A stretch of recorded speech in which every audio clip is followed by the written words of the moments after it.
Throughout Rwanda, broadband technologies are transforming lives, thanks to a visionary digital strategy led by President Paul Kagame.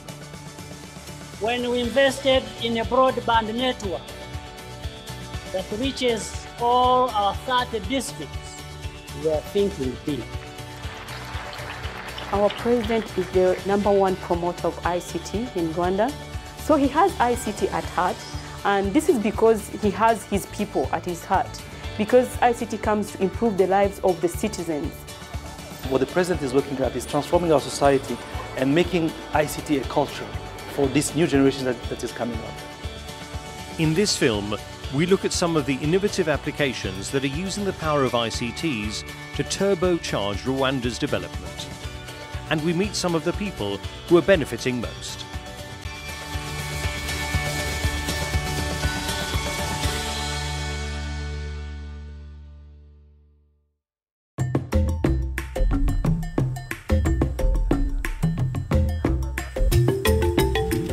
Emmanuel Musabiyamana grows potatoes on his farm in the Musanze district of northern Rwanda. He's one of thousands of farmers who are getting a better price for their produce thanks to a mobile phone app called Isoko.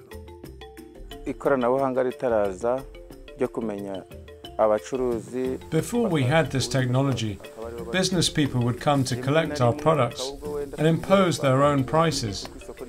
Some of us would bring our potatoes to Kigali market, thinking that they would get more, and later realize that they got even less than the price here in Musanze.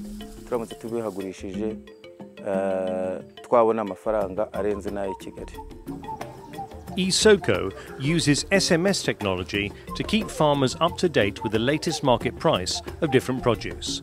This means that they can make more informed decisions on what crops to grow and avoid being exploited by middlemen when they come to sell their harvest. And it's not just the farmers who are benefiting. It helps the buyers to locate the areas where the prices are cheap, where they can go. And on the side of the government and the ministry as well, it helps to monitor the price changes countrywide. With over 75% of Rwanda's population earning a living through agriculture, Isoko is having a significant impact on income levels throughout the country. And it's just one among dozens of ways in which communications technologies are contributing to sustainable development in Rwanda.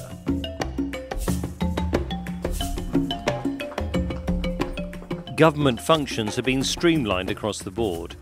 Tax is never going to be popular, but broadband has taken at least some of the pain out of the process. Before we were doing business manually, taxpayers have to go to RRA branches or offices. So sometimes some taxpayers maybe has to do a long distance.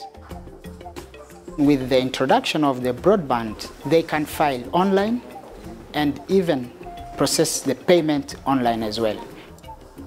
We didn't forget that everybody doesn't have even the minimum facilities required. So we worked closely with cyber cafe operators in the country. We trained them so that any taxpayers who doesn't have its own facilities to file online can go into a cyber cafe and proceed and process the tax filing and the tax payment. So they have become our partners, in fact. People come with their figures, then we help them to declare online taxes. We give them the print acknowledgement for the proof that they already declared their taxes. The ability to store and access data online is also oiling the wheels of Rwandan justice, with the introduction of an electronic filing system, or EFS. Before EFS, in the judiciary of Rwanda, everything was paperwork, physically.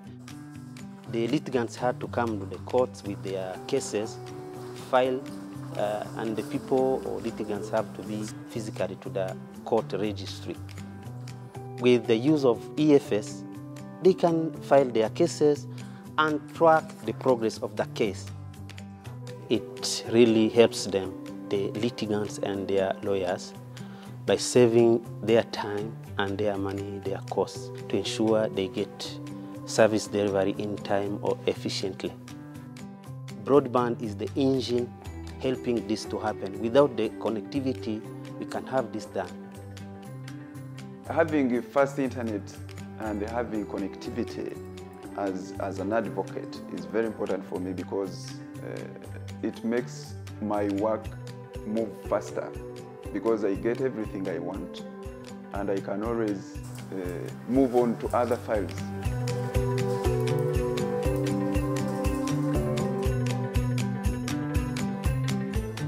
Meanwhile, ICTs are easing congestion at the country's national borders. Rwanda shares borders with 4 other countries.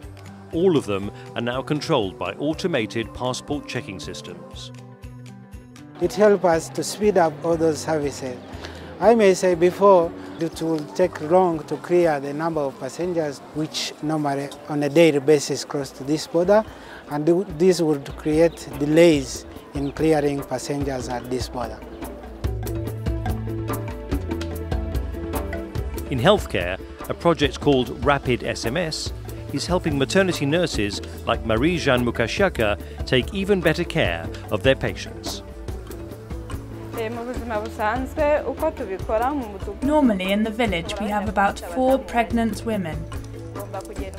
And every evening I manage to go to every single household so I can visit them and maybe give them advice on how to deal with their pregnancy. That's how we're doing our job on a daily basis.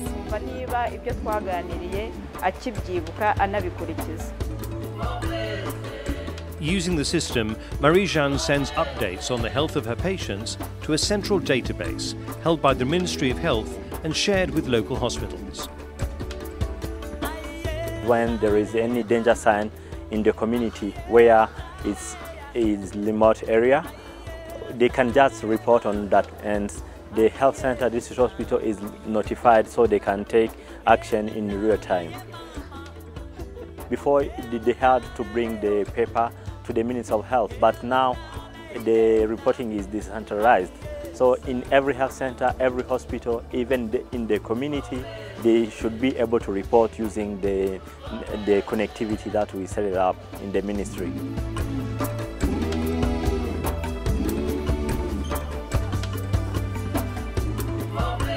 It's not just public services. The private sector is also benefiting. The internet banking in Rwanda is going to another level. We're using it for paying school fees, land titles, transportation costs, and all other different services that we have in the country. With the ubiquity of broadband communication, we are able to bank the unbanked. The population of Rwanda that is currently banked is very small, actually 23%. By using internet communications and broadband, we will be able to serve even the rural area to get to the other 77% that is not banked.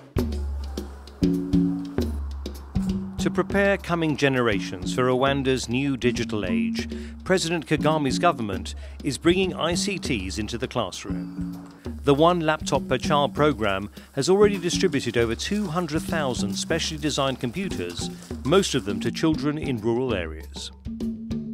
What we're looking into these laptops is using them as tools for education. They're in a new environment where they play while learning. They are able to visualize, to memorize better. So it's definitely a new way of teaching.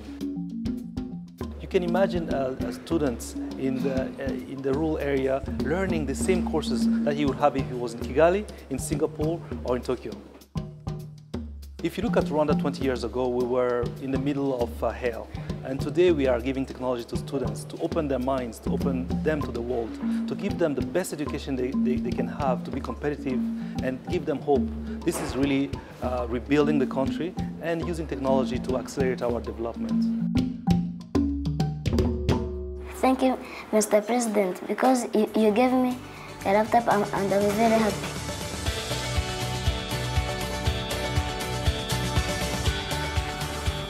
Underpinning all these innovations is a program of investment in broadband infrastructure that's given Rwanda the fastest internet speeds in sub-Saharan Africa. Over 3,000 kilometers of fibre optic cable have been laid, while the government has formed a partnership with Korea's KT Corporation to bring 4G wireless internet to Kigali and beyond. Major problem of Rwanda, as well as other emerging countries, is that they don't have broadband at home. Therefore, in case of France, it will be easier because they have the broadband at home, but LTE in emerging countries can help. Within 3 years, every city, every town in the Rwanda will get access to the 4G LTE network. Furthermore, based on the network, we believe Rwanda can develop platform and content, and it will become an ICT-oriented society. So there are very many applications. I cannot sing out one is the best. They're all exciting because all of them are focusing on the changing of the lives of the people and simplifying services or bring services very close to the people. We're going to have smart agriculture, smart health, smart local government, smart communities, smart education, even smart roads. Everything will be smarter because they will be having more connectivity mostly, and service delivery will be much faster. By 2016 to 2020, we want to focus on knowledge-based economy. You cannot have it without ICT. By thinking big on broadband, President Kagame has accelerated his country's development. Rwanda's ICT revolution is an inspiration for other countries in Africa and throughout the world.